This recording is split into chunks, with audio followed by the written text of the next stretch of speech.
Sí, Deja entrar a la mamá.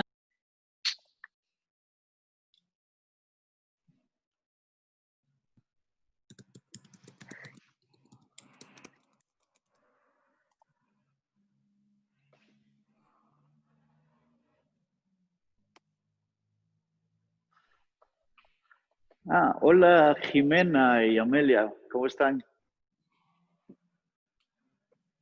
listo, pues buenas tardes a todos. Estamos dejando entrar a las últimas personas a la sesión para que todos podamos estar aquí. Les agradezco desde ya muchísimo el tiempo que han dedicado para esta charla.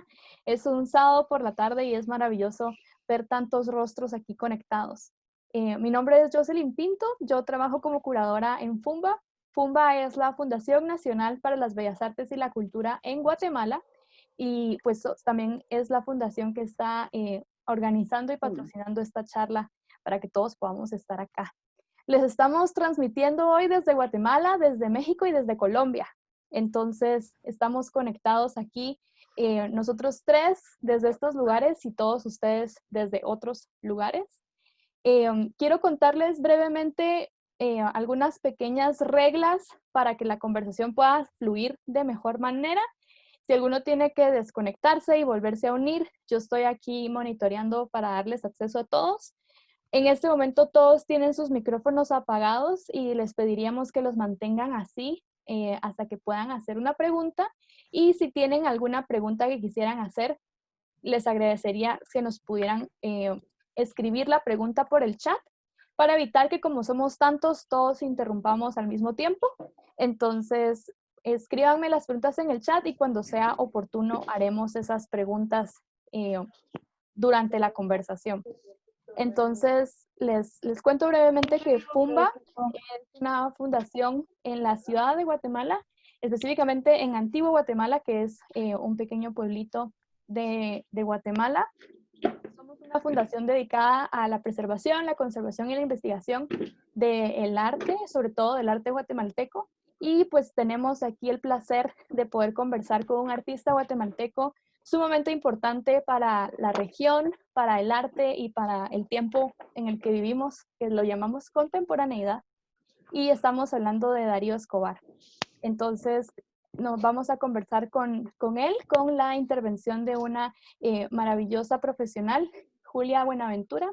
Julia Buenaventura es crítica de arte, también tiene un doctorado en el que, pues, desde el cual está produciendo también mucho pensamiento sobre historia del arte, sobre educación y sobre crítica. Entonces, tenemos aquí a Julia y a Darío, quienes estarán liderando la conversación de hoy. Y para ya no quitarles más tiempo, son ellos los que tendrán este maravilloso espacio. Entonces, bienvenidos todos y bienvenida Julia, bienvenido Darío. Muchas gracias por el tiempo que dedican a esta sesión. Bueno, Jocelyn, muchas gracias por la invitación. Es para mí un placer hablar en esta charla. Darío, hola, ¿cómo estás? Sí. Hola Julia, hola Bueno, Jocelyn. yo les estoy hablando desde Bogotá. En Bogotá siempre está haciendo frío. Darío me dice que no, que aquí hacen todos los climas en un mismo día, pero yo Sí. siempre hace un frío espantoso. Estamos al lado del páramo, ¿no? Uno sube un poquito y llega el nevado, no, no es mentira. Sí, y bien, les cuento un poco. Yo conocí a Darío hace ya un año. Sí, en septiembre que tuvimos una exposición acá en el espacio Art Nexus que se llamaba Tras la huella de la serpiente roja. Escribí el texto y comenzamos a conversar y a ver pues la obra de él, que era por un lado la serpiente, ¿no? Una serpiente hecha en llantas de bicicleta, muchas llantas de bicicleta. Era impresionante verla y haber participado en el proceso de conseguir las llantas de bicicleta. Y por sí, fue todo. Sí, eso estuvo bueno. No es fácil. Y por el otro lado, unos cuadros de abstracción geométrica que me recordaba mucho al concreto brasilero, al Madí argentino, a todo el arte abstracto geométrico latinoamericano de los años 50. ¿Sí?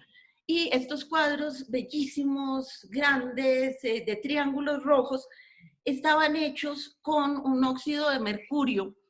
Sí, que Darío se encontró, después él nos cuenta mejor la historia, pero él iba por una carretera en Guatemala, ve que están abriendo un hueco para ampliar la carretera, y en mitad del hueco ve que brilla, que sale un brillo rojo para el carro, y dice, ¿qué es esto? Y le dicen los obreros, no, es que ha salido un brillo rojo, y es un montón de material, y además un montón de vasijas rotas. Y él dice, pero bueno, ya llamaron a los arqueólogos, tal, y le dicen, sí, no tienen tiempo para venir. Darío pide permiso para llevarse un poco y se lleva esto que es, Darío, por favor, sinapio. Cinabrio.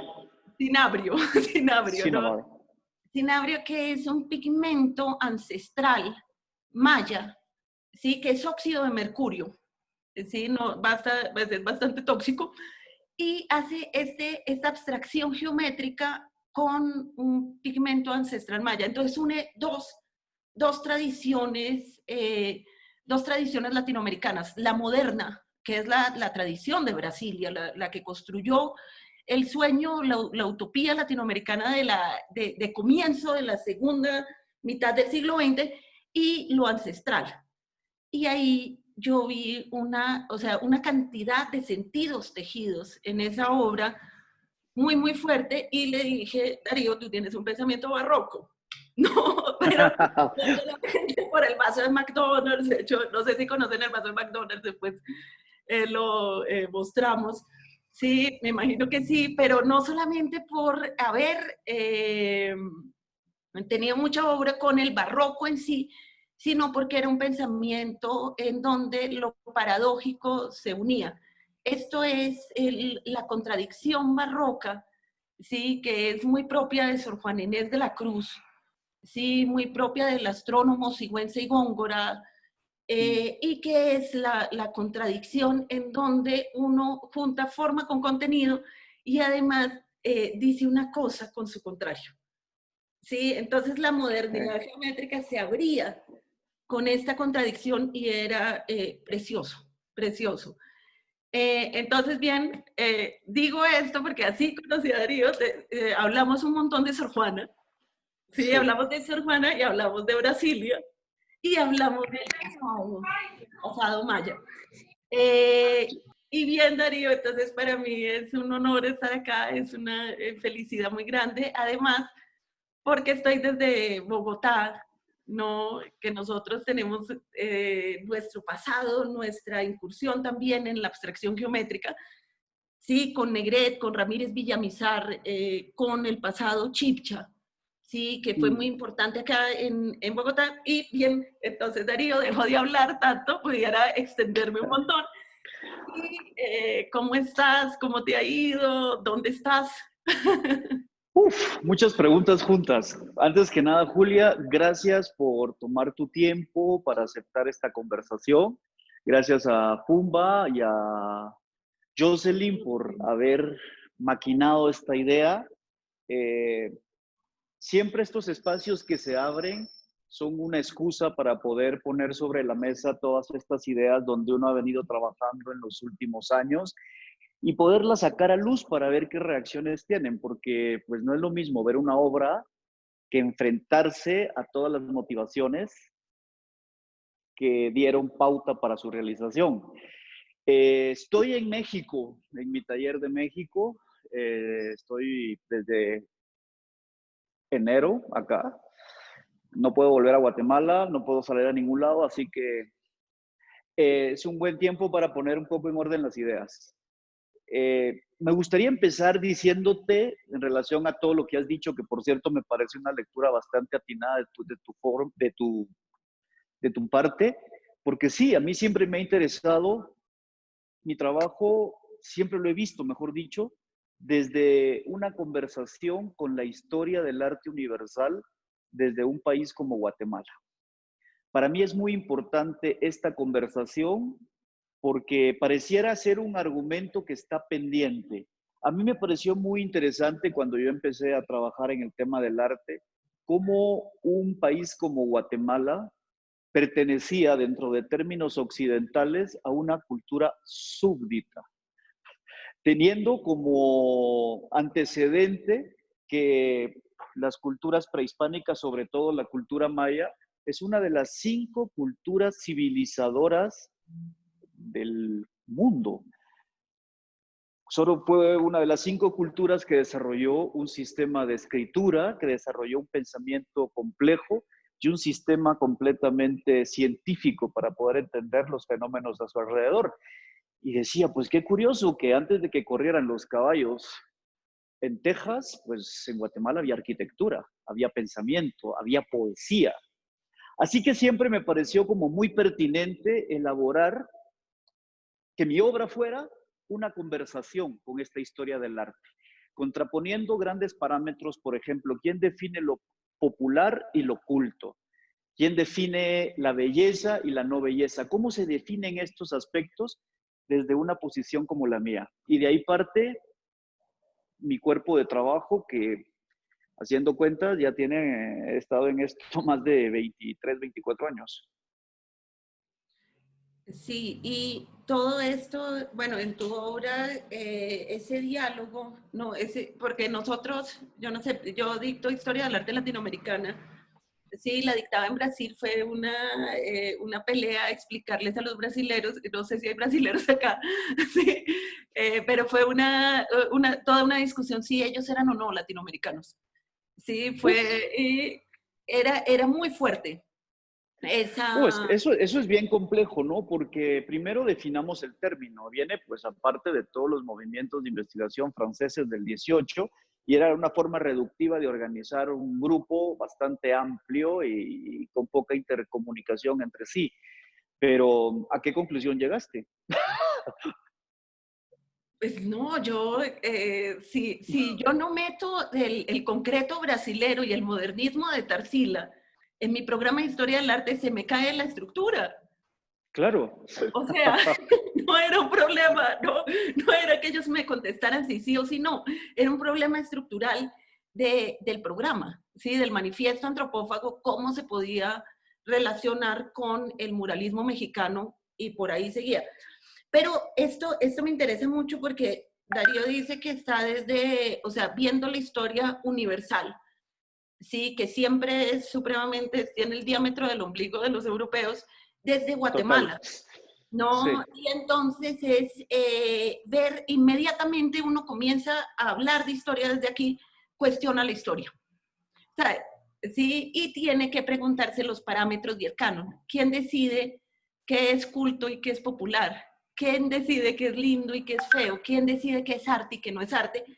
Y cómo eso es un discurso de poder.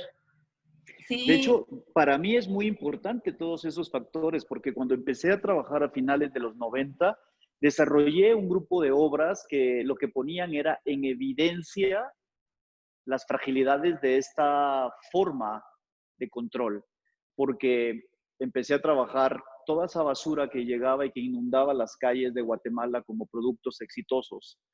Te estoy hablando, patinetas, balones de fútbol, vasos desechables, todo lo que proponía un nuevo proceso cultural y una modernidad, desde luego a destiempo y parasitaria. Entonces, para mí, todo eso había que llevarlo al territorio de lo más sublime que tenía la sociedad guatemalteca en ese momento, y era la gran tradición novohispana. Entonces, a partir de contraponer polaridades, empecé a trabajar una serie de patinetas repujadas en plata, como la platería colonial del siglo XVI, o empecé a dorar con el proceso del estofe vasos desechables, cartones de cajas de cereales, toda esta idea de lo transitorio aplicado con este toque del rey Midas, ¿sabes? La idea era abiertamente una crítica hacia un proceso colonial que estaba vigente desde estoy hablando de finales de los 90. Todo esto cayó a mí a través de las teorías de Nelson García Canclini. Exacto, aquí tenemos las imágenes que están viendo. Y a partir de esto, pues empecé a desarrollar eh, la idea de una producción que se contradijera a sí misma. Porque por un lado hablaba de esplendor, pero por otro lado hablaba de miseria. Y la obra de arte para mí era precisamente esa dicotomía donde los ejes se contraponían. Y ahí es donde hicimos clic con mi querida Julia a través del ejercicio barroco. Cómo se contraponía la idea a través de su significado y el significante, ¿no? Sí, sí. Y cómo se yuxtaponen las dos colonias, ¿no? La colonia, la Claro, civilización española y la colonia del neoliberalismo, que abrimos nuestros mercados en los 90. Sí, pues siempre, siempre hemos estado, específicamente, pues segunda mitad del siglo XX, subyugados a Estados Unidos desde hace más, pero en los 90 la apertura económica fue muy fuerte y en estos objetos, sí, en estos objetos se ve esa yuxtaposición de las dos colonias. Este es un vaso de McDonald's con laminilla de oro. claro que en el primer Art Basel Miami lo tiró a la basura la persona de la limpieza porque pensó que alguien había dejado el vaso desechable sobre un Plinton y bueno, pues lo tiró a donde correspondía, ¿sabes? Hizo un ejercicio para mí fantástico Completó porque en la obra. realidad completó la pieza, resolvió la Recorrió la dirección, pieza. resolvió ¿Cómo? la dirección de la pieza, Eso. ¿Cómo ¿sabes? no lo ¿Cómo encontraron? los? ¿Lo encontraron o no Exacto. lo encontraron? No lo encontraron, pero la chica se acordaba perfectamente y dijo, bueno, yo recojo la basura, mi trabajo es esto y ponerlo en una bolsa y lo saco del recinto ferial. Yo no sabía que era una obra de arte. Y yo dije, por favor, no se preocupe, se complementa para mí ese ejercicio. De Y hecho, no hay mucha diferencia entre lo que pasó ahí y lo que pasa en una galería, ¿eh? Ojo. claro, que, ay, qué pena, Darío, es que me sí, emociono. Pero yo no sí, lo bota de la pero iglesia, no lo saca de la iglesia, del templo barroco, sino que lo saca de Miami Basil. exacto, que también es otra catedral en función de cómo funciona el proceso colonialista en el arte. Mira, Claro, lo que a mí me parece interesante es que veintitantos años después parece que está muy de moda el proceso de colonización y de colonización, lo cual me parece fantástico. Pero fueron muchos temas tocados de una manera muy eficiente a finales de los 90. Recuerdo perfectamente la obra de Adriana Barjao, que seguramente tú la conoces, sí, brasileña, sí, claro. que me parecía muy interesante cómo tocaba ciertos aspectos de racismo y de violencia dentro de todo ese territorio de las artes visuales. Pienso que es muy importante que hoy en día estemos trabajando, bueno, yo ya dejé de trabajar eso, pero se esté trabajando sobre ese eje, porque es una forma de poder recapacitar y recapacitar desde espacios mucho más coherentes a un pensamiento contemporáneo, que puede ser el arte o la literatura misma, ¿no? Sí, y siempre va a cuestionar un eje de poder. Exacto. Para mí en ese momento lo más importante era cuestionar precisamente ese eje de poder y, como te digo, llevar lo popular y lo vulgar al territorio de la alta cultura y en esa operación poner en jaque la percepción en relación a lo que se concibe como arte y lo que no se concibe como arte. Entonces, dentro de ese ejercicio me di cuenta que todo seguía funcionando exactamente igual, que probablemente ya no teníamos a Hernán Cortés ni a Francisco Pizarro viviendo en nuestros países, pero esas grandes transnacionales que entraron a trabajar a nuestros espacios, como no sé, estoy pensando en la Ford, en McDonald's, en Burger King, pues eran los nuevos colonizadores, solo que la cosa era más cruel, porque ya ni siquiera vivían en estas colonias. Así que a partir de eso, desarrollé este cuerpo esplendoroso que lamentablemente tuvo mucha aceptación muy rápido y me di cuenta que si lo que yo quería era cuestionar y provocar más abiertamente, tenía que entrar a un territorio más agresivo. Por eso, algunos años después, empecé a hablar sobre el ejercicio de lo concreto y la abstracción en América Latina desde todas las investigaciones estéticas de principios del siglo rusas, desde Malevich hasta el cubismo y la geometría y la abstracción. Sí. Darío, Y bueno, yo veo que estás en tu estudio, sí, me has dicho Sí, que trasteaste hace poco. Sí, me imagino que trastearse en esta cuarentena es traumático. sí.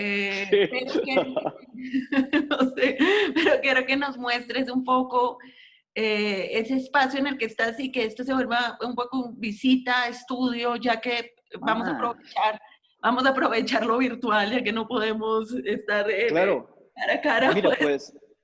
pues acá empecé, a ver, les enseño un poco el estudio. Pues yo, la verdad, me alegra que cuando estén en México, pues llamen y se vienen a tomar un drink acá.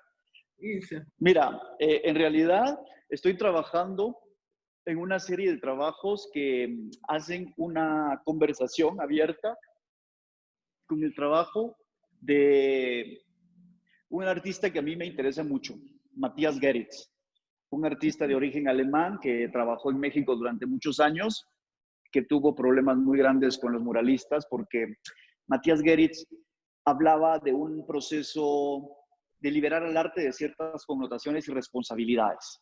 Entonces te puedes imaginar, el gran grupo de los muralistas mexicanos pues no compartían esos criterios estéticos. Así que empecé a trabajar estas piezas que tú ves ahí. Son rótulos con balazos Sí, que eso, déjanos ver toda la obra y miren, miren los balazos. Yo no me había percatado, no sé si ustedes vieron en una de las invitaciones que está esta obra, fíjense en esos orificios que son balazos. sí, No, estas piezas, esta pieza parte de este diálogo con las obras que Matías Geritz hizo a finales de los 50, que él le tituló Mensajes cifrados. Eran latas que él con un clavo y un martillo iba perforando haciendo diseños, con la idea de hablar con su esposa, que acababa de morir, y él sentía que en ese proceso, él sentía una guía. Y él al final, cuando miraba todas las composiciones con hoyitos, decía, este es un mensaje que no sé qué quiere decir, pero sé que mi esposa me lo está enviando desde el otro mundo, ¿no? Me pareció muy curioso ese ejercicio y me pareció tan interesante que cuando empecé a encontrar estos letreros con balas, me recordó perfectamente a la operación de Matías Gerritz de perforar las latas y dorarlas con oro de 23 quilates. Así que junté todas estas latas, perdón, letreros, y empecé a llevarlos al formato de una instalación, de una pared. Es bastante grande, por cierto. Pero cuando vemos, se nos revela la instalación con todos los mensajes de los balazos de las latas. No sé si deja pueden. ver cada uno, porque cada uno son esos letreros que ponen en las Son, tiendas. son letreros de tiendas populares. Son obtenidos en México y Guatemala durante mucho tiempo. Hay señales de tránsito. No, esas señales. Eh, El de Maggie es fantástico. el de Maggie es, y hasta encontré, ¿cómo decirlo? Estos letreros de cigarros que seguramente fueron muy populares en los años probablemente 60, ¿no? 50. Y pues esta es la pieza. Para mí era interesante cómo estos letreros que son baleados, me gustaría contarles que los recogí en distintos lugares, porque en muchos lugares la gente utiliza estos letreros pues para practicar tiro al blanco. Y en otros sirven estos balazos en las tiendas como una medida de control entre cuando la gente de la tienda da la extorsión y cuando no, si no da la extorsión, dan un balazo para llevar contabilizado lo que se debe. Entonces Claro, pero me pareció muy curioso el tema eh, y pues decidí, la verdad, utilizarlos para esta serie en particular, porque era una manera en que la poética y la violencia podían convivir en un mismo espacio. Me pareció interesante cómo los mensajes cifrados de Geritz tenían una relación con otro tipo de mensajes cifrados varios años después. Así que intenté conversar abiertamente con esta obra desde una experiencia pues más personal y más mesoamericana, por así decirlo, porque todos los carteles fueron colectados entre México y Guatemala, entre la parte norte de México, donde está Sinaloa y todo esto, y en Guatemala todo en la parte de Jutiapa y Jalapa, que son territorios donde la gente convive mucho con armas de fuego. Perdón la música, pero aquí las mariachis ahí están en todos lados en las calles. Así que por si los oyen a un lado. No, no nos alcanzamos a escuchar. No, ¿Ah, no, no? creo Sí. que no nos Hay alcanzamos. unos Yo no los alcanzo a buenos... escuchar. Así, pues aquí yo los acabo de oír y digo, bueno, buenas horas llegó el mariachi. Pero bien. Mira, vamos a hacer un silencio para escuchar a los mariachis. No, no se escucha. No.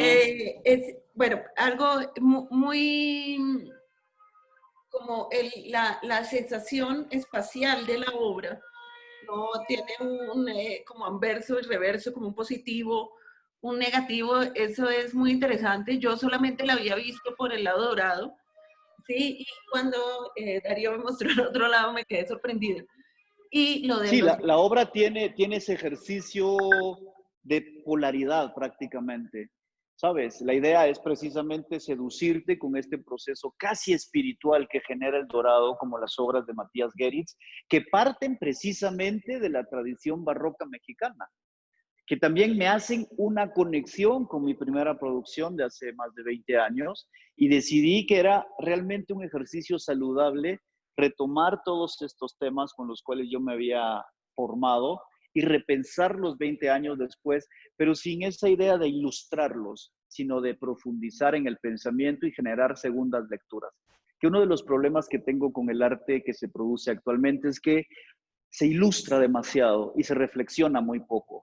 ¿Sabes? A mí me sigue interesando esos detonantes que me permiten llegar a ideas nuevas. Sí. La otra cosa es que es muy espacial. O sea, es una instalación Sí. muy espacial. Sí, y eso, no sé, tiene pues que ver con toda tu trayectoria y con, no sé si con haber estudiado arquitectura. Pero hay una Totalmente. espacialidad, o sea, hay un tiempo en la obra, ¿sí? Que es lo que te demoras en Sí, recorrerla de un lado para otro. sí, No, la idea es el ritmo. entera. Fíjate que algo que para mí fue muy importante fue haber estudiado arquitectura y luego restauración por cosas de la vida. Creo que el haber estudiado arquitectura me permitió, pues, de alguna manera elaborarme desde una perspectiva formal y la restauración me dio las herramientas para que lo que hiciera tuviera la capacidad de durar y poder generar lecturas a través de los años. Ya la parte formal, perdón, ya la parte conceptual, toda esa carga que está dentro, ya ha sido mi experiencia personal, ya ha sido fruto de mis lecturas y de mis charlas y de los tequilas y mezcales con los amigos, ¿no? Así de fácil. De ahí es Nos donde debemos, salen todas, sí, sí, eso sabemos, de nos donde debemos sale uno. mínimo, mínimo. No, Y la verdad, del mezcal. ¿quieres uno? Yo lo tengo ahí arriba, pero es que aquí si agarramos uno aquí es como agarrarlo de corrido. Ahí sigue como dicen en México, uno no es ninguno, dos son más que uno y el resto pues ya viene la fiesta. Así que,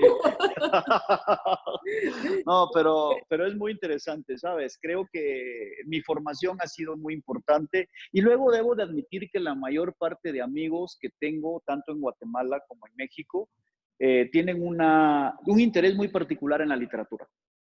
Entonces, ahí es donde yo he hecho clic y por eso es que estoy pasando más tiempo en México. Conservo mi estudio de Guatemala también, que es el estudio principal. Y México es un estudio pequeño donde pues estoy trabajando ahora piezas, también son grandes, pero trabajo más los formatos pequeños. Ya, la otra vez vi en un video que reposteé por aquí en Facebook antes de la charla para dar como un abrebocas en donde decías que tú eras un artista clásico.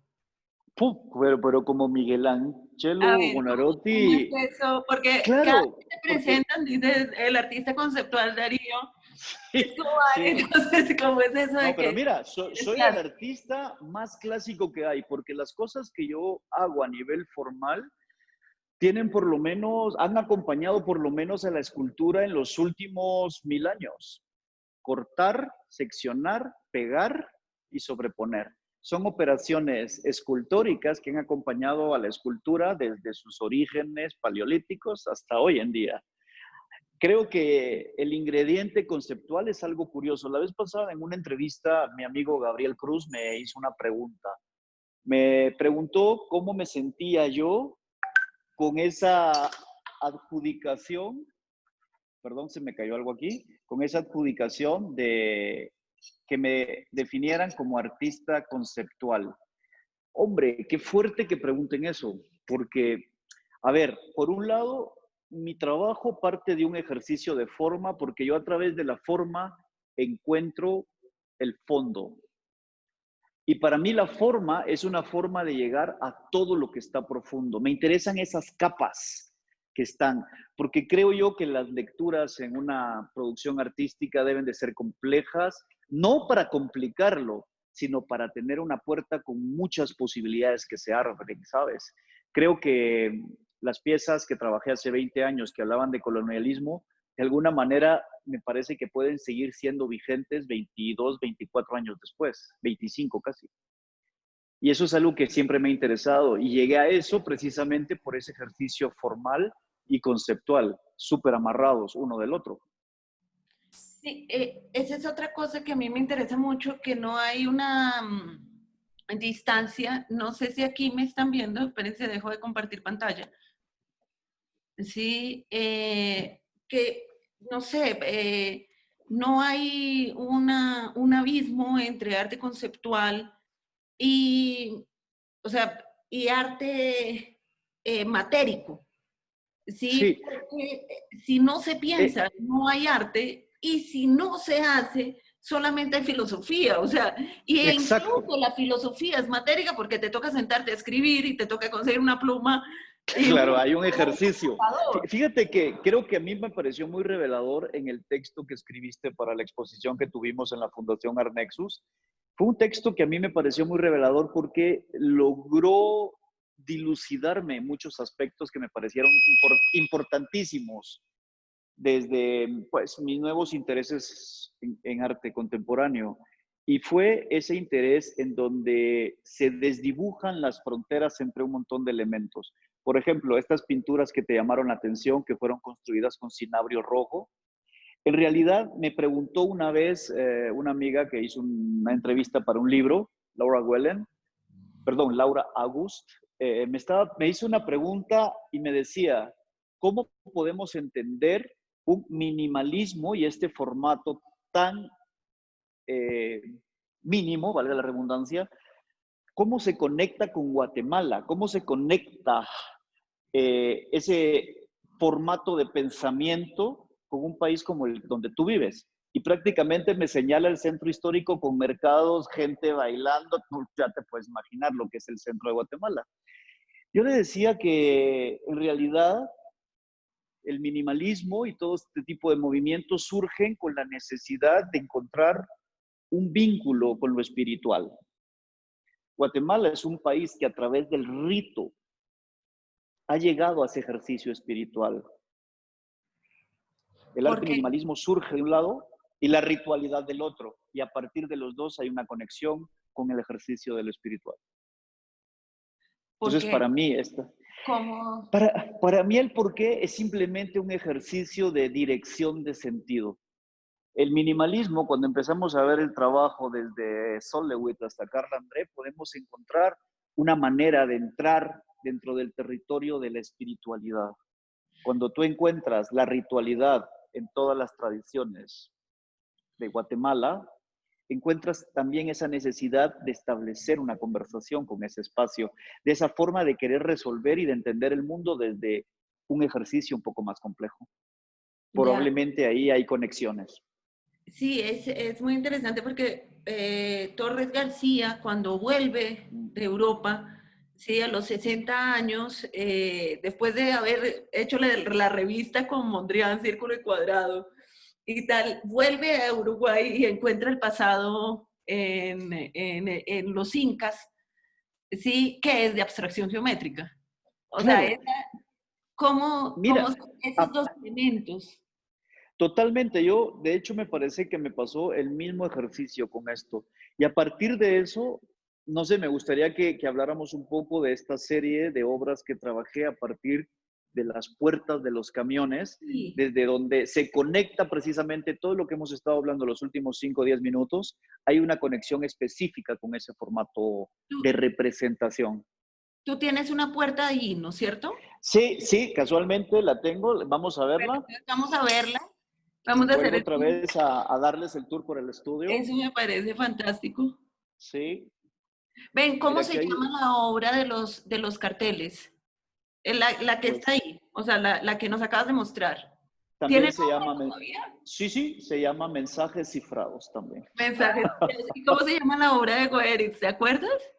Mensajes, Mensajes. Ay, qué sí. maravilla. Pero ya Aquí entendimos la palabra. tienes, mira, esta es una pieza, debe de tener una proporción de fácilmente 2 metros 20, 2 metros 40 por 1 metro 70. Eh, También es una pieza, aléjate un poquito para que podamos verla toda. Sí, ujú, y después hacer la voy eso. a recorrer, Súper exacto. bien. Es más alta, es casi 2 metros. ¿2 metros qué? Sí, 2 metros 40 fácilmente por 1 metro 70. Y tiene bisagra. Sí, a mí me gusta mucho que estas puertas sigan comportándose como tal.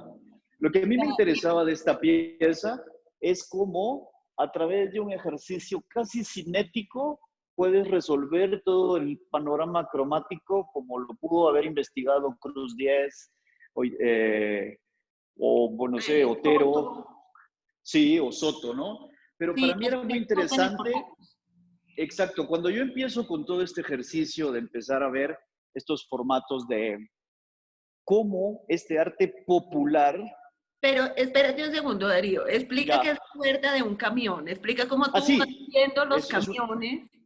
sí, no, es que eso es importante, cómo los camiones desde Guatemala hasta, a ver, desde Chiapas, no, hombre, desde la Ciudad de México hasta Colombia, hay una tradición de pintar camiones.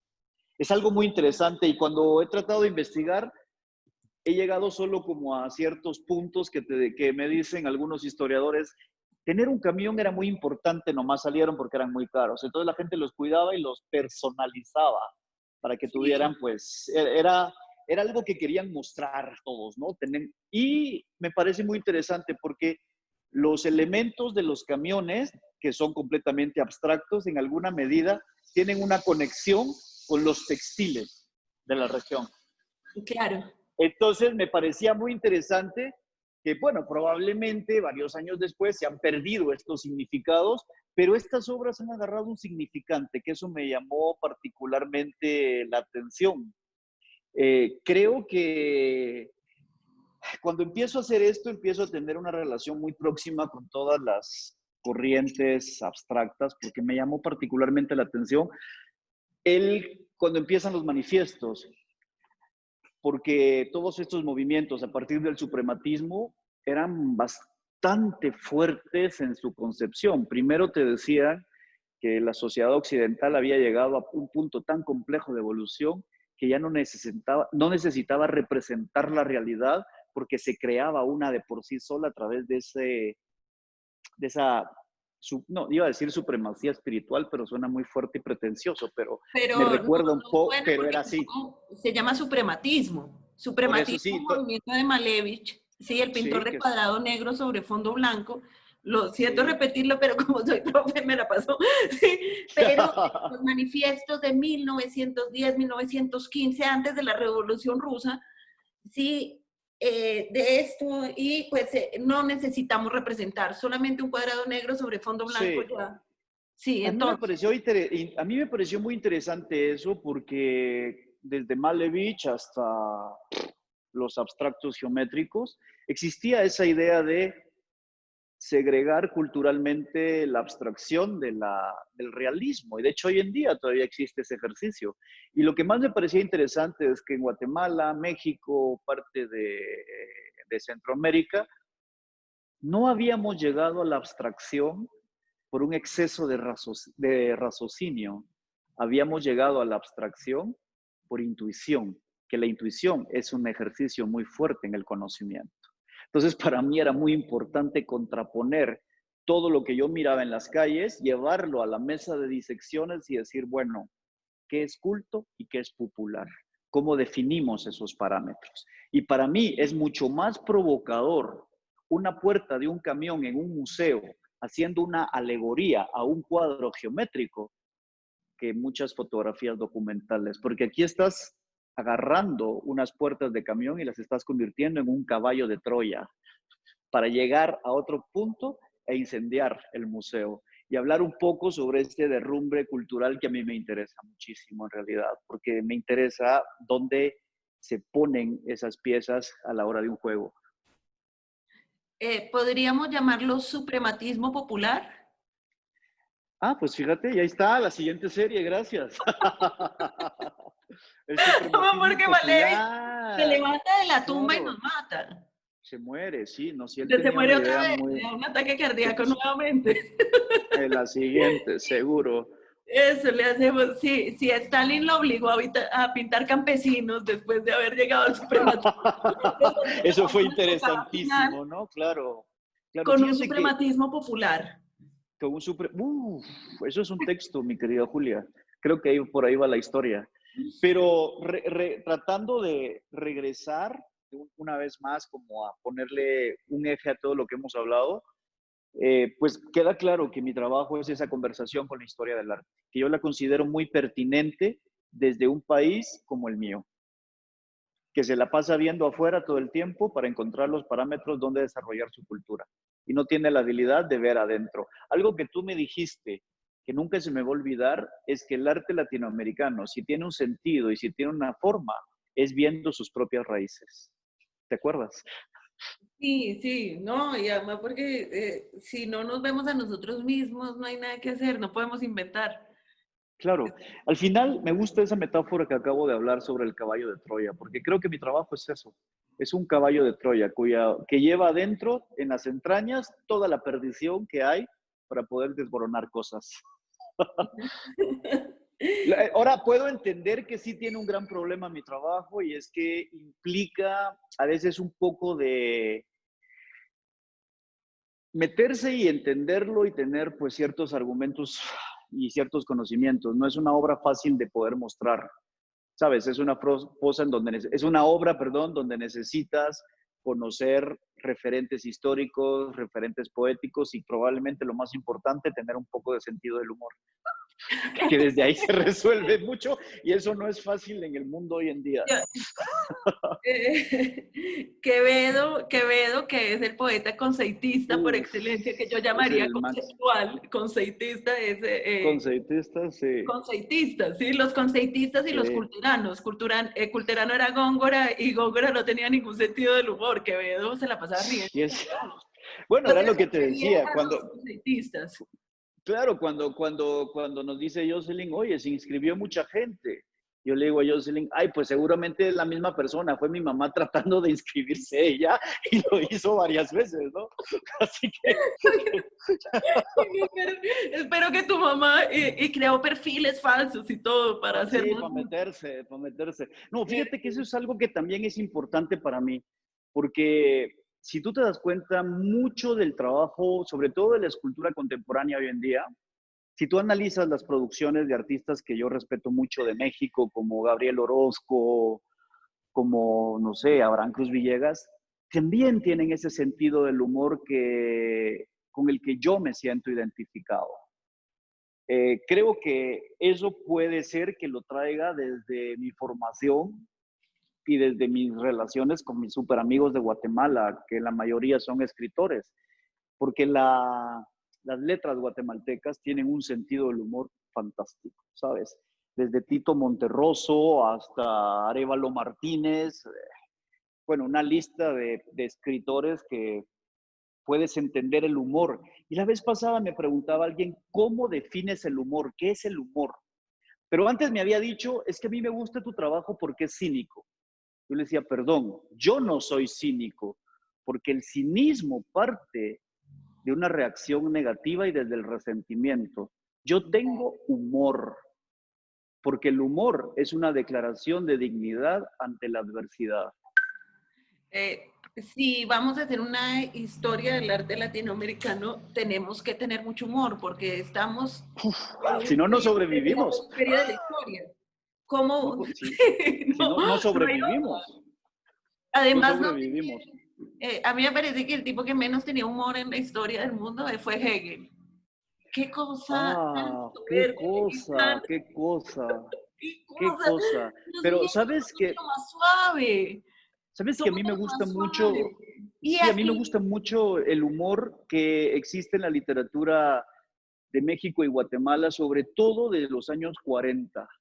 Tienen un humor bastante refinado y no es ese humor de ir en contra de algo, sino es sacar esas terceras lecturas que cuando tú llegas a un lugar dices, ah, me dijo esto y esto y esto, pero hasta ahorita me enteré. Eso es ¿alguna importantísimo, ¿no? recomendación de Guatemala años 40? Hay varios. Para mí, uno de los escritores más talentosos es Augusto Monterroso. Mm. No se lo pierdan. O sea, cada libro es un ejercicio de conocimiento. Y hay autores de principios de siglo que son fantásticos, guatemaltecos, que lamentablemente no son tan conocidos, como Enrique Gómez Carrillo, Arévalo Martínez, y bueno, poesía ni entremos. O sea, en poesía, de hecho yo molestaba muchísimo a mis amigos poetas porque les decía, es un género que está fuera de moda, pero ¿por qué? ¿Porque no lo entienden o porque es muy elitista? O sea, ¿por dónde no? Porque la Deberíamos poesía, hacer una votación por el chat. Porque, sí, porque yo te digo, la poesía y el arte contemporáneo manejan los mismos parámetros de elitismo en relación a muchas cosas, ¿eh? Y no voy a entrar en detalles para no herir susceptibilidades, pero, para no cosechar pero enemigos. sí, y eso podría ser el parámetro para una charla más adelante. Bueno, Pero bueno, nos bueno, están diciendo que ya llevamos 45 minutos. Tal vez listo. Jocelyn nos puede decir qué es lo que corresponde ahora. Pero espérate un segundo. No, espérate un Ajá. segundo. Yo quiero en todo esto que estás investigando sobre Malevich y todos los manifiestos, Sí. tú habías hablado de unos cuadros. Yo quiero que nos vayamos. Ay, sí, fueron unas pinturitas de cuarentena, le llamo yo. Bueno, ¿cómo te ha dado la cuarentena, además? Bueno, fíjate que en México afortunadamente ha habido pues bastante libertad en decisiones, no nos han obligado a permanecer encerrados, han hecho el proceso de cuarentena más de autorresponsabilidad. Pues yo al principio me lo tomé muy bien, estuve 3, 4 meses encerrado y pues como estuve en mi casa, decidí pues comprarme unos óleos y mandé a hacer unos bastidores de lino y empecé a jugar con esta idea del suprematismo y logré sacar unas pinturas que, pues no tengo ningún problema con mostrarlas, ¿eh? Las voy a mostrar porque me estás No presionando. muéstralas. Bueno, te las No, muestro. para Mira, eso tienes el celular, para poderte mover por el sí, estudio. Y así ay, vamos perdón, viendo más del estudio que queremos ir. sí, sí, pero después les enseño la terraza, eso es lo mejor. Eso, Mira, a vamos a ver si hacer se ve. un churrasco. Son unas, Dale, son aquí las unas, estamos viendo. son unas, sí, son Acércalo unas un poco más, pero pinturitas. estás de lado. Sí, es que Listo. creo que no puedo ahí. Eso, muy bien. Mira, Sí. son unas pinturas que yo pude hacer en mi despacho, en mi casa. O sea, no tienen más de 12 pulgadas por 10, pero las empasté lo suficiente para que en pocos años la supremacía de la forma se craquele y se caiga y dejen trapos viejos en la parte de atrás. En Creo realidad que es se más te va a personal demorar que otra 50 cosa. años. Sí, exacto. Y bueno, ojalá que no la vayan a restaurar los restauradores. Porque Bueno, la pieza, de hecho, la obra para mí es su destrucción. ¿el ahora para ti es qué? La obra para mí, esas pinturas tienen sentido a través de su destrucción. Sí, ¿Sabes? se vuelve a completar la señora que botó el vaso de McDonald's en la basura. Exacto, vuelve a completar y poner una pintura con un formato geométrico al mismo nivel que un vaso desechable. Muy bien. Bueno, Entonces, excelente, Jocelyn. Cuéntanos si hay preguntas. Gracias, Julia. Pues quiero abrir entonces este momento para que ustedes puedan también hacer sus preguntas a través del chat. Voy a estar aquí leyéndolas. Hay algunos comentarios como que quisieran ver más del estudio, entonces tal vez Sí. una visita de eso Bueno, pues estaría yo lindo. les enseño. Ya, pues a ver, les enseño esto. Solo voy a poner, aquí está, es que no encontraba cómo poner esta madre así, perdón, Eso. esta cosa así. Ya, miren, este es aquí abajo, este es el área donde yo trabajo. Como saben, vengo de la arquitectura, entonces pues tengo una mesa de arquitecto y tengo escuadras y reglas, Ay, literal, porque todo me gusta hacerlo milimétrico para que a la hora de producirse no tenga sorpresas. Entonces, esta es la entrada del estudio, podemos entrar acá, tenemos una bonita ventana ahí y está esta pared de como 15 metros donde está esta pieza. Este es un área que uso para fotografiar obras. De hecho, mira, Julia, estas son las piezas de cinabrio las ay, pequeñas. de las que hablé. Sí, son unas piezas que, tú ya contaste la historia del cinabrio, fue tremendo. Eso fue un viaje que hice por el interior y estaban construyendo una carretera y pasaron encima de algún tipo de ofrenda prehispánica y pues cuando bajé para llamar al IDAE para que llegaran, pues ya estaban pasando encima con el petróleo para la carretera, así que decidí llevarme unos fragmentos de cinabrio, molerlos y pintar con ellos y activarlos 3.000 años después, 2.000 años después. Aquí seguimos, esta es la segunda planta, acá es donde trabaja Claudia y varias personas, es el área donde están pues las compus y todo el proceso de almacenaje. Y está Perdón, de registro, de registro, de registro. la silla para que tomen la siesta. No, esto es para que los amigos cuando ya se les fue de largo los Ah, perdón. mezcalitos tomen una siesta antes de regresar a casa para que no estén tan mal. Los traguitos son allá arriba. Ay, muéstranos eso, por Aquí. favor. El Mira, cuadrado negro sobre el fondo de madera. sí, estas son piezas que guardan todas las formas, guardan la proporción del negro sobre negro de Malevich, pero en distintos formatos. Están hechos acá y están hechos de madera, pero los formatos son distintos, pero la cantidad de pintura y de área pintada es igual que el negro sobre negro. Y Pero eso es aceite. ¿Qué era lo que esto es, que no, esto es pintura negra. es pintura negra? Ya. Es pintura negra, sí, tal cual. Y aquí es donde todos los amigos vienen y todos son bienvenidos cuando estén por México. Esta es Ya. la terraza. Ah, La bueno. terracita. Darío, nos preguntan aquí, ¿con qué aglutinante mezclaste el cinabrio? Con goma arábiga, porque eso me daba la posibilidad de hacer un temple y el temple podía traducir perfectamente la pureza y la brillantez del cinabrio. Y ese es el estudio para todos, ¿eh? Oye, Ya. salió bien, me gusta esto del estudio Visit, ¿eh? Sí, está buenísimo. Pero estamos, a ver, estás bajando las escaleras. Sí, ya bajé las escaleras. Eso, no, está Bueno, buenísimo. ¿qué? No, pero qué lujo de estudio, no. Sí, soy muy afortunado, la verdad. No, Sí. ¿qué es eso? Vamos a tener que abrir aquí como un Vamos a espacio hacer una para... galería. yo sería feliz haciendo proyectos para artistas que no tienen espacios donde mostrar. Creo que sería interesante poder mostrar y hacer un debate un poco más profundo, ¿no? A lo mejor más adelante logramos resolver algo así. Si me ayudas, Julia, yo feliz. Y Jocelyn también, que la veo que también puede tener algunas ideas para un espacio alternativo, pero un espacio alternativo de verdad, ¿no? Sí, una alianza Sí, Guatemala-Colombia. México.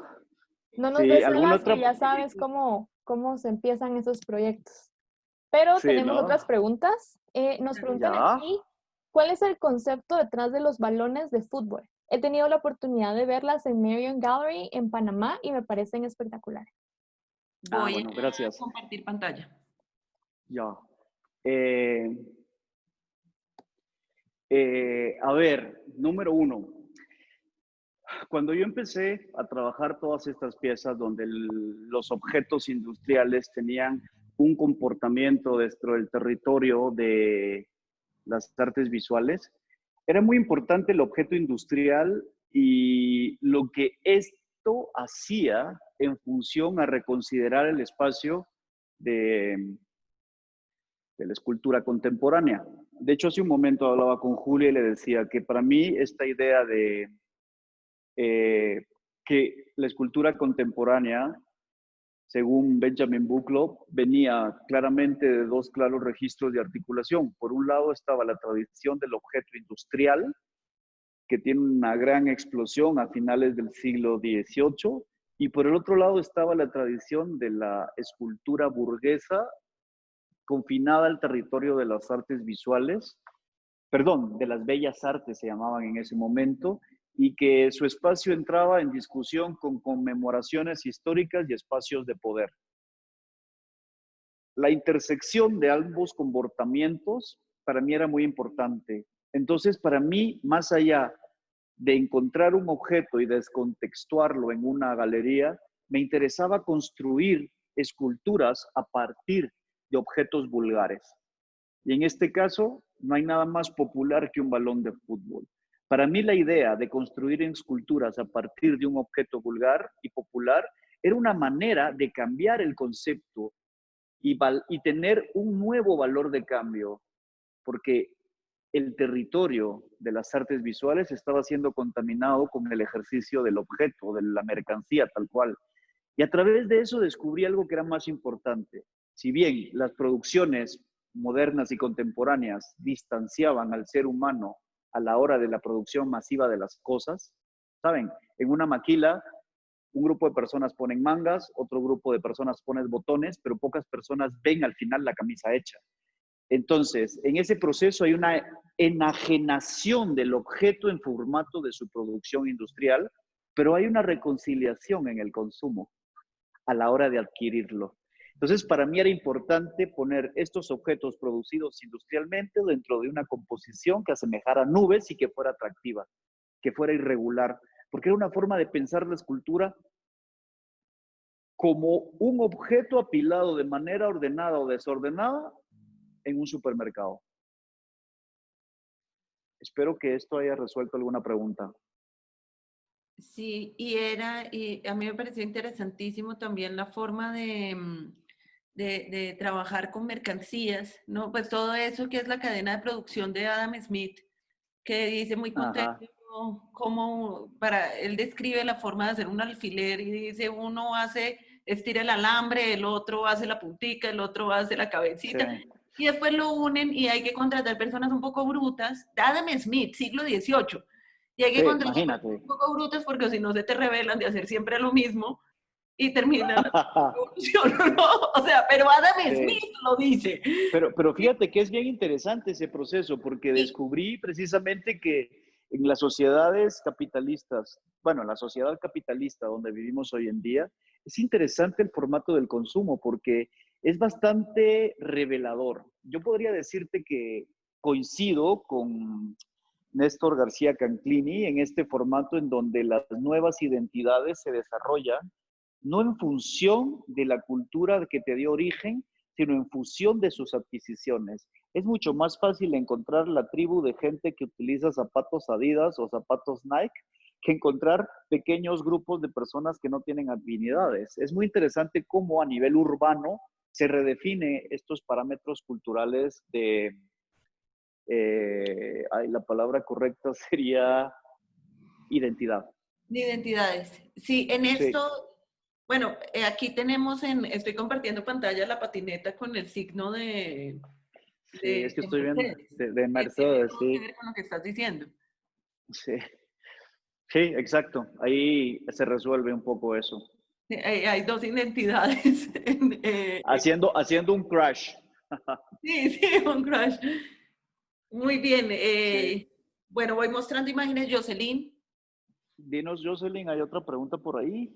Sí, tengo una pregunta. Dicen acá, Frente a los actuales acontecimientos de derribar estatuas de personajes de la historia que están cargados de un pasado esclavista colonial como Cristóbal Colón, ¿piensas que es momento de reemplazar por esculturas modernas muchas de las estatuas que ya las generaciones actuales ni reconocen ni respetan? Ese es un tema largo y podríamos entrar en una gran discusión, creo. Yo pienso que derribar estatuas siempre ha estado acompañado de los grandes movimientos de cambio. De hecho, si no vamos muy lejos, revisemos un poco las ciudades prehispánicas en Guatemala, como Caminal Juyú, en el mismo Tikal, donde derribaron estatuas de gobernantes y golpearon las caras con piedras para dejar totalmente anulada la presencia de estas personas. O en el mismo Egipto, cuando un faraón caía en desgracia, pues las esculturas eran golpeadas en la cara para borrar esas huellas. No me parece que haya que cambiar algo por otra cosa. A mí me parece que lo principal sería como ser lo suficientemente inteligentes para saber lo que estamos votando, porque es muy curioso el tema con Cristóbal Colón, porque el pobre Cristóbal Colón murió pensando que había llegado a la India. Él jamás se dio cuenta que había descubierto un nuevo mundo, claro, un nuevo mundo para Europa. Sin embargo, puedo entender por qué se utiliza esa imagen para borrar todo el pasado colonial, aunque también me parece un poco injusto que estén derribando o destruyendo las esculturas de Saavedra, ay, se me fue el nombre, el que hizo el Quijote, Cervantes. ¿Cervantes? Cervantes, sí, están vandalizando esculturas de Cervantes. Yo pienso que desde luego hay esclavistas que vale la pena reformatearse ciertas cosas. A mí me parece muy interesante que en México, y me parece muy positivo, desde luego, interesante y positivo que acá no hayan esculturas de Hernán Cortés, un personaje bastante agresivo para el proceso de invasión que hubo, ¿verdad?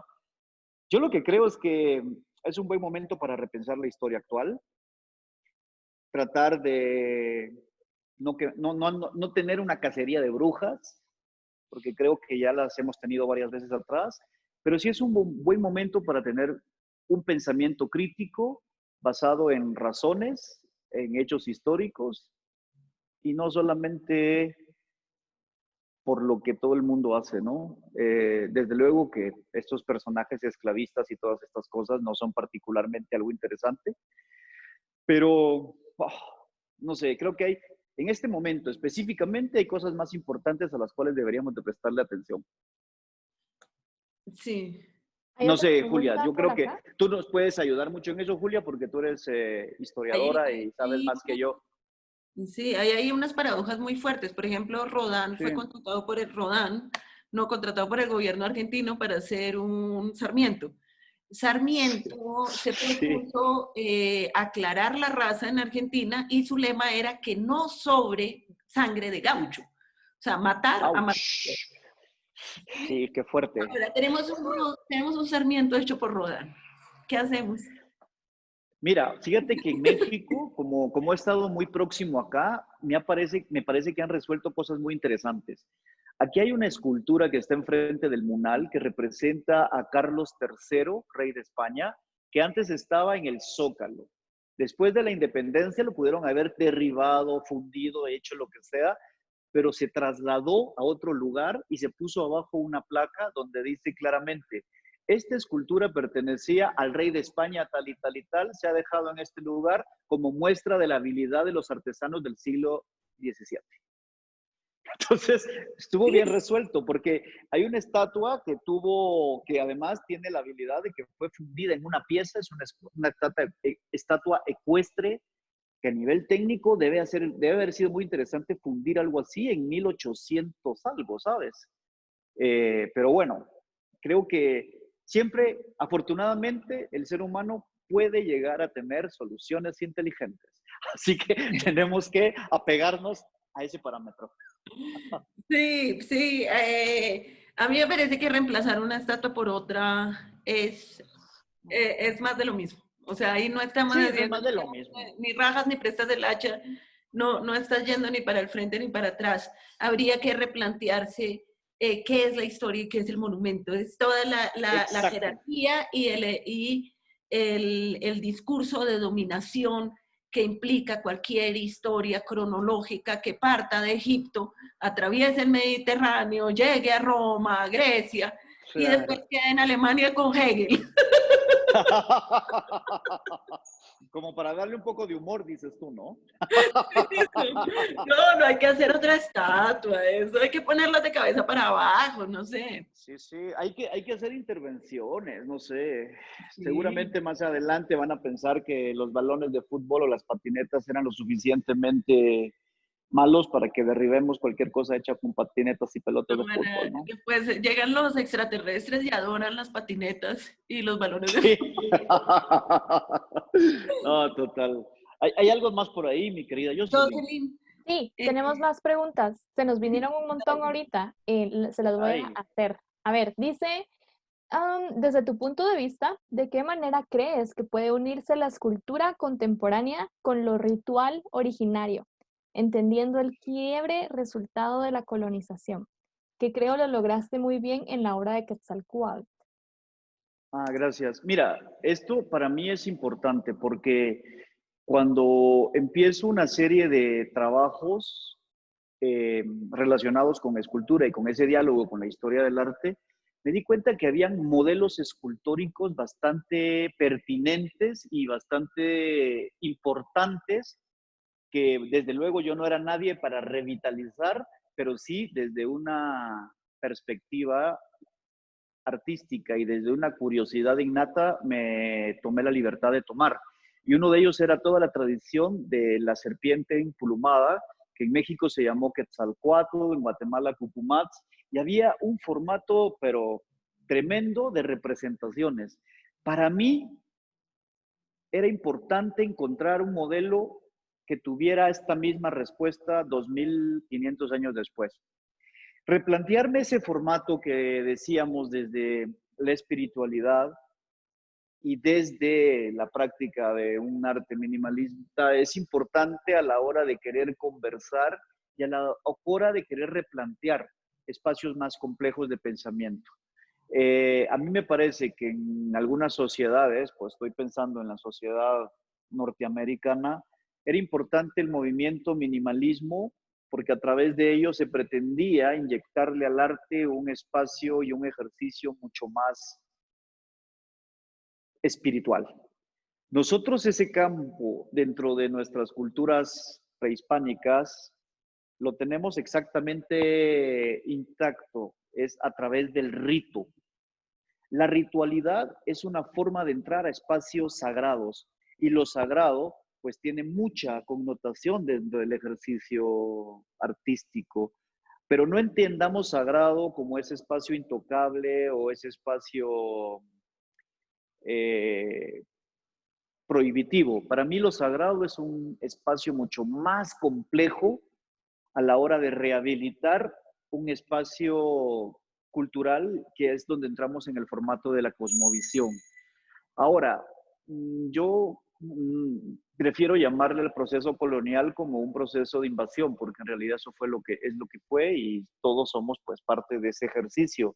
Negarlo es difícil porque miren, para empezar estamos hablando en español, así que eso ya nos dice un poquito por dónde va la cosa. Yo creo que el pensamiento, la perspectiva, las intenciones pueden formarse desde campos más complejos. Y ahí es donde hago una apelación directa al conocimiento y a la inteligencia, para que cada quien conforme su pensamiento en relación a todas estas cosas. Julia. No, pues sobre lo sagrado estoy en lo que se nos ha quitado un poco que nuestra cultura secular ha quitado el contacto con lo sagrado y lo están buscando por todas partes. Y en internet.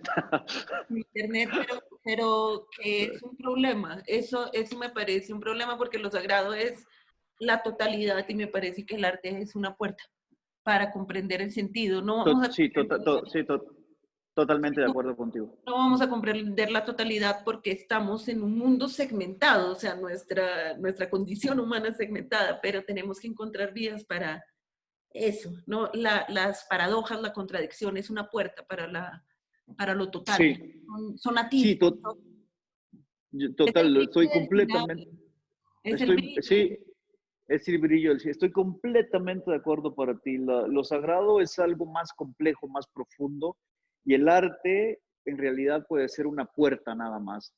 Pero hay que recordarte que, como decía Bataille, no toda puerta es una entrada. La entrada es la llave. No toda puerta sin entrada. No toda puerta es una entrada. Ajá. Pero Muy bien, bueno, entonces Jocelyn dice, ¿hay algo más? Yo dinos. pienso que ya tenemos que ir acabando. Y Sí, voy a combinar dos preguntas que me parecen que están súper interesantes y que podrían funcionar para hacer una conclusión. Y ¿Vale? cerramos con estas dos. Los Las insultos no los preguntas, digas, por favor. eh, esos ya los omití. No, Exacto. dice, el espacio es considerado importante al crear tus obras y si puedes contar algo de la serie que realizaste con defensas chocadas de autos. Ah, wow. Bueno, desde luego que sí. Para mí el espacio es muy importante porque mi trabajo es como escultor. Yo siempre me defino como un escultor. Eh, Cuando empecé a trabajar esta serie de defensas, que son los bumpers que van adelante de los autos, yo precisamente estaba pasando por un momento muy interesante en mi vida. Me di cuenta que estas defensas intentaban proteger a un auto de algún accidente, pero en el camino, estas defensas a la hora que había un accidente, era lo que más daño le hacía al auto. Y me puse a pensar que era una metáfora que se podía utilizar para hablar de nosotros mismos como seres humanos. A veces las cosas con las que nos protegemos son las cosas que más daños nos hacen, que más daños nos hacen. Así que me dediqué a buscar estos bumpers de accidentes, sacarlos tal como quedaron después del golpe y mandarlos a recromar para hacer de ese golpe, para hacer que ese accidente fuera parte del proceso escultórico, que ese golpe que había recibido fuera una forma de evidenciar ese ejercicio trágico que había tenido. Y a partir de eso pude percatarme que en realidad somos como bumpers. Podía encontrar una dirección en relación a lo que dije hace un momento, cómo la poética y cómo la violencia pueden convivir en un mismo espacio. La poética. yo estoy compartiéndoles pantalla. Quería Sí, ya preguntar lo vi. Esos bien son esos las bumpers. defensas de los Sí. carros, para los que no, para aquellos que no las conozcan, pues darle una mirada que son trabajos bellísimos y pues tienen mucho de cuerpo escultórico. No tiene mucho, son un cuerpo escultórico. Son esculturas. Y tú Sí. sabes dónde se me resolvió más, Julia, una vez que entré a la Escuela de Artes Visuales de Guatemala y alguien estaba tallando piedra. Y dije, hombre, cada golpe que recibe es una forma de moldear la superficie. Y esta probablemente es la obra más personal que tengo. Yo trato de contener muchas cosas, pero esta quise a propósito abrir una conversación abierta conmigo mismo, a través del golpe, a través de la formación y a través de tu experiencia de vida, a partir de cómo uno va formándose. Sí, y además porque está el golpe, pero como está cromado, no sé si se llama cromado. Sí, se llama cromado aquí también. Sí, está el golpe, pero como está cromado, entonces tiene el golpe, pero parece nuevo. Entonces, nuevamente, la Sí, contradicción sí. aparece ahí. Muy, muy interesante. Bueno, la pregunta, muy interesante la respuesta, porque no sabía esa carga personal. Me Sí, pareció sí, pienso que, mira, a fuerte. veces Yo siempre he pensado y uno de mis grandes referentes a nivel formal ha sido el arte brasileño, porque el arte brasileño, sobre todo la escultura, nos ha enseñado varias cosas. Primero, a percibir el objeto no solamente a través de descubrirlo visualmente, sino a través de su olor, a través de la forma, a través del tacto. Y para mí, estos bumpers precisamente hablaban directamente con esa experiencia de vida. Era cómo este golpe, a la hora de ponerlo de vuelta en el cromo y poderlo sacar, era una belleza apabullante que contradecía el mismo ejercicio violento de lo que había sucedido ahí. Era una forma de contradecir lo que había sucedido. Sí, sí. Muy bien. ¿Tenemos algo más, Jocelyn? ¿O ya? La Yo última creo pregunta. que allí estamos más que felices y contentos. Nos hacen otros comentarios como que te voy a leer muy rápido. Nos dicen que estas Sí. esculturas de defensas chocadas les parecían atractivas porque hay algo en la selección del material que habla de esa restauración llevada a otro lugar y que coincide con tu formación. Dice que Sí. María Ángeles dice que estas piezas de los bumpers se ven geniales, que no las conocían. Y pues nos continúan saludando y agradeciendo por el espacio. Entonces, yo quiero No, gracias. unirme a esos Gracias. mensajes. Nos No, saludan desde Popayán, desde, ¿cómo se llama? Desde Venezuela. Sí, Venezuela. sí, es Go. muy Gracias a todos por compartir con nosotros ese espacio. La verdad es que aprecio muchísimo que desde se hayan Medellín. tomado, desde Medellín, Desde que se hayan, Medellín. yeah, que se hayan tomado el tiempo para escucharnos. Julia, mil gracias y como siempre, fantástico conversar contigo. Y Jocelyn, gracias por el espacio que se abre y felicidades. Me parece que, como dice Julia, en estos tiempos en donde no podemos ir ni a la esquina, estas ventanas que se abren, a lo mejor son las puertas. Es que Darío siempre sabe cómo terminar una conversación, ¿verdad? Eso de que la literatura lo inspira no era mentira. No, No se señor, volvió poeta. Oye, ¿sabes qué, Jocelyn? Haz algo con literatos de Guatemala. La verdad es que tenemos una cantidad de escritores fantásticos que lamentablemente no tienen ahí sí que el exposure para poder ser visibles. Y la verdad es que es muy importante para mí el trabajo de la gente que escribe, porque ahí, en esto, Julia, los que escriben, ahí sí hay un verdadero sentido y un compromiso con la excelencia, porque ahí el dinero no está en medio de nada. No hay plata. Ahí no hay plata. Ahí Entonces, cada vez que cuando sale un libro, se celebra. sí, sí. Me Mire, parece, dice alguien que un consejo final para artistas jóvenes. ¡Qué Dice que, ¿qué? interesante! ¿Que se escucha muy Un, un, lejos? que un consejo para artistas jóvenes. Eso. Yo no sé qué pueda sumar. Yo lo que podría sumar es que lo más importante para un artista joven es saber leerse a sí mismo. Lo más importante es una voz propia y lo más importante aún es que esa voz propia tenga los mecanismos para poder trasladar esa información de manera correcta.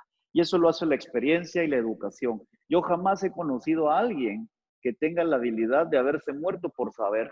Así que entre más sepan, mejor. Te volviste poeta, Darío, definitivamente.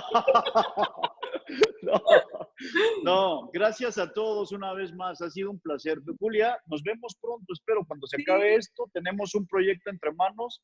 Jocelyn sigue con esto y para la Fundación Fumba sigan con este formato. La verdad es que en Guatemala se cierran muchos espacios y se abren pocos. Creo que para mí es muy importante que tengamos un formato que sobreviva a cualquier cosa. Y el pensamiento es algo que siempre ha estado dentro de nuestra sociedad intelectual guatemalteca. Mira, Guatemala, como decía mi papá, gracias a Dios existe Haití que nos quita el primer lugar en todo. Pero hay algo en ¿Y donde dice qué? Espera, Guatemala, gracias a Dios, ¿existe y qué? mi papá decía de una forma políticamente incorrecta, mi papá decía, gracias a Dios existe Haití, que nos quita el primer lugar en todo. Pero sí quiero cerrar esta conversación con algo. Guatemala siempre ha estado en desventaja por muchos aspectos, pero hay dos espacios donde Guatemala siempre ha estado a la misma categoría y en el mismo nivel que las grandes ciudades productoras de arte. Y es en la producción de literatura y en la producción de arte. No sabemos por qué, pero en esos dos ejercicios hay algo. Y probablemente sea porque hay algo que decir. Así que, gracias. Dicen muchas gracias desde Guanajuato, Montserrat. Mucho gusto, Montserrat. Y pues nos estamos viendo pronto y gracias por todo. Julia, Bueno, Jocelyn. muchas gracias, qué oportunidad maravillosa, Darío, Jocelyn, Sí, qué fantástico, gracias a todos los que están aquí, de verdad, es sí. extremadamente emocionante.